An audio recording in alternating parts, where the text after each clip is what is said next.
Iteka n'umunezero ntangere vyo gusubira kubana namwe banywanyi mukurikira ibiganiro n'amakuru tubagezaho iminsi yose kuri iyi mboneshakure ya Hejuru TV.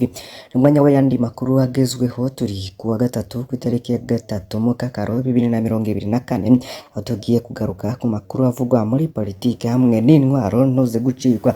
Reka tubaramutse kandi tubahe ikaze mwe mudukurikiye muri Burundi imbere, mwe muri mu bice bitandukanye mu bisagara no mu ntara, mwe muri mu bice bihana bibe n'Uburundi, mwe muri mu bice kandi ku mugabane wa Afrika no ku yindi migabane ya kure. Mwese turabizi ko mukurikira amakuru n'ibiganiro dushikiriza, kandi turabakengurukiye cyane ko mudahwema kutwereka ko mudukunda. Imboneshakure ya Hejuru TV ndayishimiye ngo yavuye ku muntu w'umukiza aba umwami atagira ubwami. Ni icyumviro ca Frank Kaze, akaba rero ari umumenyesha makuru ari mu buhungiro. Ngo ninde atibuka ukwiruhutsa kwahabaye igihe Varisito ashika ku butegetsi, kuko yatowe nabi. Ivyavuye mu matora ubu bikaba biri mu bubati. Imyaka 4 nyuma y'amatora y'umukuru w'igihugu, amakungu cane cane abarundi bari bizeye ko azoba kandi azokora neza gusumvya uwo yasubiriye Moise Pierre Nkurunziza.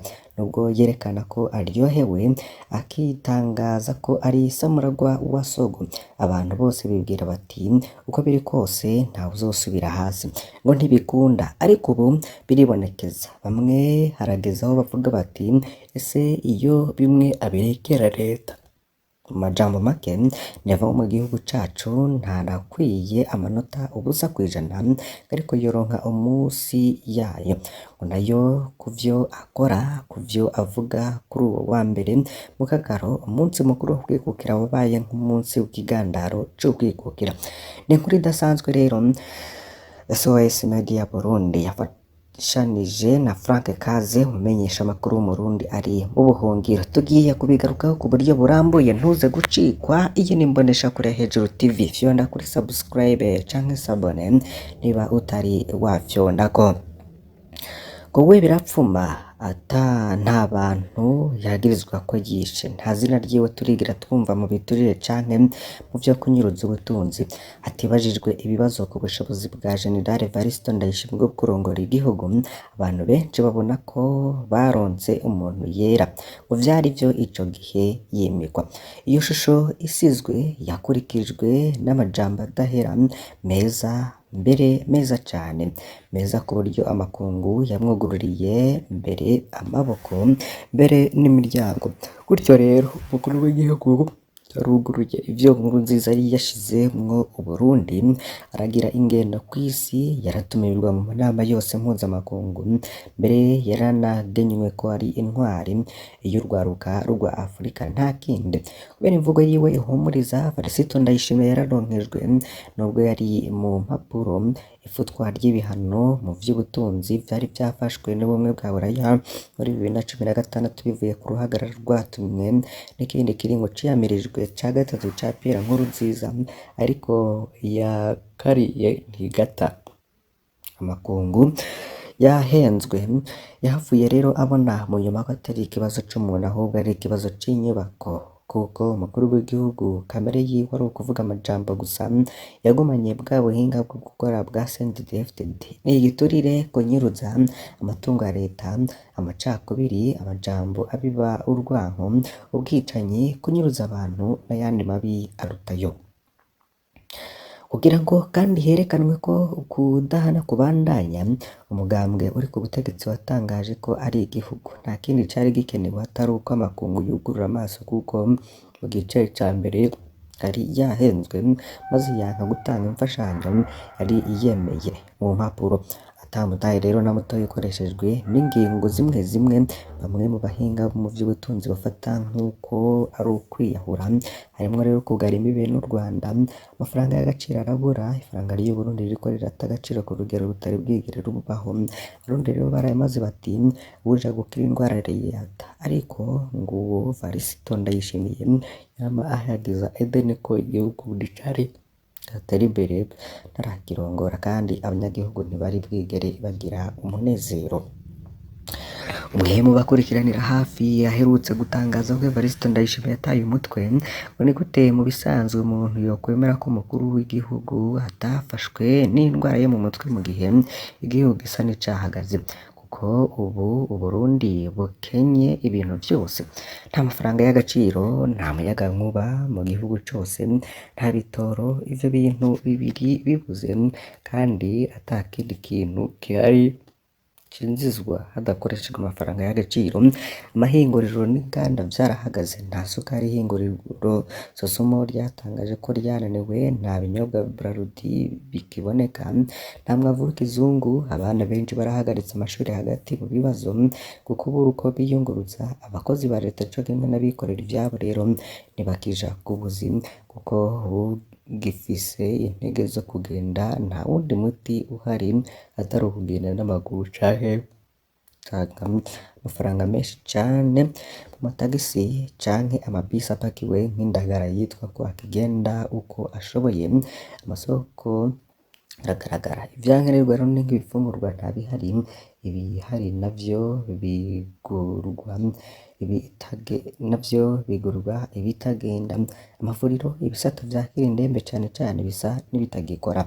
Imbere y'ivyo vyose leta ngihitamwo gusa n'iyinyegeje ngo haraheze amaginga abiri umukuru w'inama nkenguzamateka yaravye umushikiranganji ajejwe kunguruza abantu ngo siho muri, ngo mwategerezwa gushinga mukanubahiriza ibiciro vyo kwiyunguruza, ariko muriko mukora iki? Mutegekanya gukora iki?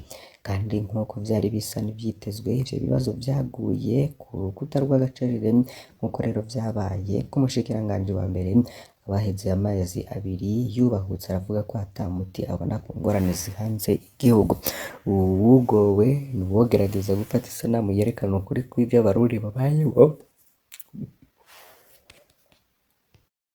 Murantonge nko ku masitasiyo y'ibitoro hageze naho ko asa n'uwemera ko igihugu kiri mu ngorane, Felicite Ndayishimiye warongoye abo bose baca bavuga ko irwasha ari iry'u Rwanda. Kukwikurikira rero ngo ntikunezereye, ngo ntikitwa kwishimira tukaririmba canke tugatamba kuri uyu wa mbere mu Kakaro, umunsi wahariwe ukwikukira kw'igihugu, n'ururirimbo rwa Grakare. Ariko kiretse Felicite Ndayishimiye n'abamwegereye gusa mu mutima ntunezerewe, ikindi ngo himbaza gute kwikukira kuriko gutera kugusiga. Ni gute abanyagihugu bashonje bokoma amashi ngo barikukiye, woririmba gute kwikukira ngo mu gihe umukuru w'igihugu atangisha amashikanwa mu banyagihugu bagowe, ivyo bakibutsa rero ivyokorwa n'abakoroni kandi bibabaje, kuzana amagi zana amasoro nk'uko yama. Felicite Ndayishimiye ngo arasubira kubwira ijambo abanyagihugu, aho asubira kubasuzugura avuga ko ataco babuze kubera we ari umukiza. Umuganwa Rudoviko Rwagasore yaraharaniye kwikukira, arasubira mu mva yiwe idahengeshanya gusamburwa n'uwo mukuru w'igihugu, igihugu kitigeze gikena kikagira ibyago bitari bwabeho kandi bititezwe guhagarara kubera ibikorwa bibi vya Felicite Ndayishimiye. Navuze ngo kwikukira kico nico ciza mukeneye, umunsi mukuru mwiza neva, mwebwe atakindi mwishimira atari ikibi kibishe mwashize mu banyagihugu banyu urudende. Ivyo nivyatangajwe no mumenyeshamakuru Frank Kaze. Uwo rero muriko murabona kw'ifoto n'ubundi rero ariko hagaruka ku majambo n'ubundi atangazwa na Felicite Ndayishimiye ko Burundi bwikukiye, ariko rero ngo kubu bukaba buhanzwe n'ibibazo bikomeye cane nkuko rero bigaragarira n'abarundi bose bagiye batandukanye. Reka dusubire rero kuri Nord Kivu, hari abarundi bamaze imyaka irenga 30 bahungiye i Goma bari mu gahinda. Gisagara ca Goma rero kiri mu ntara ya Nord Kivu muri Repubulika Iharanira Rusangi ya Kongo, kirimwo abarundi benshi, bamwe rero mu bahungiye mu myaka y'1990. Bavuga ko rero ko bafise ingorane nyinshi harimwo gukumirwa kubera intambara Kongo iriko irarwana na M23. Abarundi rero bahunze indyane zagumye zisubiriza muri ico gihugu kiri mu bito vyo muri Afrika y'ubuseruko bari i Goma ku mugwa mukuru wa Nord Kivu, bakavuga ko rero bahanzwe na vyinshi kubera umutekano mukeyi uri muri Kongo. Nashitse ngaha mu 1992 mva muri Sud Kivu ndi kumwe n'umuryango wanje. Iyo myaka yose twabana neza cane n'abakongomani, kabivugwa na Aline Nahimana. Avuga mugabo ko umutekano watitutse kandi ko bitera vyunyuka mu buseruko bwa Repubulika Iharanira Rusangi ya Kongo. Bwa mbere hoho twebwe tuvuga Ikirundi, ururimi rwacu rukaba rusa cane n'ikinyarwanda, bagaca batwitiranya n'abanyarwanda niko bavuga. Hagaragara rero ikumirwa kuko mu gihe Kongo n'abafatikanije mu ruhande rumwe bariko barwanya M23 n'abayifasha ku rundi ruhande, Abarundi baba muri ako karere bavuga ko bamerewe nabi ko kubera ko u Rwanda rwagirizwa gufasha M23 batwitiranye n'abanyarwanda, bigatuma tugorwa cane, umutekano wacu urahungabana, nta mpapuro zituranga dufise kubera ko zaheze kera, haciye rero imyaka myinshi. Ibaze namwe, hari abantu bari ngaha bahamaze imyaka irenga 30 dusaba ko abategetsi ba Kongo bokorana na HCR bakaduha impapuro ziri ku gihe. Bikaba bivugwa rero n'abandi Barundi bavuganye n'ikinyamakuru SOS Media Burundi, bavuga rero ko bakumirwa buri munsi. Ngo nari naronse akazi mu Bwunga, umukoresha wanje aca yumva mvuga Ikirundi, ubwo nyene yaciye ampenda avuga ko ndashobora gukoresha umusomyi w'urusaku w'umunyarwanda, ngo naratomboye ahandi simba nkiriho. Bishikirizwa rero n'uwundi Murundi. Abandi rero nabo batagira impapuro ziri ku gihe, bikabagora gutembera mu duce tumwe twa Goma, bavuga ko rero badashobora guterwa bafatwa nk'abanyarwanda kubera ko kizira ko bahaza. Babajwe no kubona aho hantu rero bahaje kuva myaka ya 90 bakakirwa neza n'abakongomani, baranabana neza bakisanga nk'uko hoba ari iwabo, bakaba rero bafasha cane. Ibiharuro vya HCR bikaba vyerekana ko Kongo ifise impunzi zirenga 300,000 ziva mu bihugu bitandukanye vyo mu karere nka Kenya, Ubuganda, Burundi, u Rwanda, Tanzania ndetse n'abandi bagiye batandukanye. Iyo yindi nkuru rero twashimye kubagezako. Mu kinyamakuru RS News bakaba bandika ko inama nkuru y'abepiskopi Gatolika mu Burundi yuguruye ikibanza co kwakira iminsi mikuru yabaye isanzwe n'ijanye na Eklezia Gatolika. Ico kibanza rero kikaba kiri kw'ibarabara rya Kiriri uteruje aho bita kuri college. Ico kibanza rero citwa Centre Interculturel National Oasis pour la Paix et la Réconciliation, gifise parking ishobora kujamwo imiduga irenga 80, kikageraho rero bamisurira ivyambarwa, akabare hamwe n'izindi serivisi zigiye zitandukanye.